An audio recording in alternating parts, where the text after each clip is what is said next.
First, you'll need to measure your spotting scope's eyepiece diameter. You can do this using calipers for the most precise measurement, or a flexible measuring tape if that's what you have on hand. Using the Magview spotting scope fitment chart, use your measurement to determine which Magview model is the correct fit for your optic.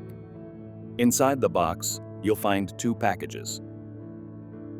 One contains the Magview adapter and phone plate. The other includes a variety of spacers and reducer rings. Scan the QR code on the package to access full installation instructions.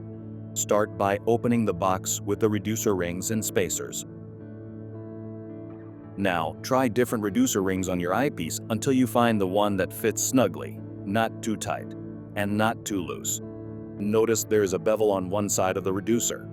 This is to match with the surface of the eye relief spacer, and this bevel will face down when installed into the adapter. Next, choose an eye relief spacer. We recommend most users start with a medium thickness, but this spacer can be changed depending on user preference.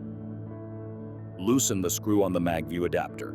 Insert the eye relief spacer so the number is facing up, and the reducer ring is in the correct orientation, making sure the gap in both spacers align with the small internal notch.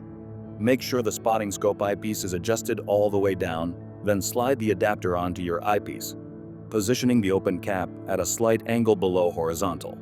Tighten the screw just enough to hold it firmly in place.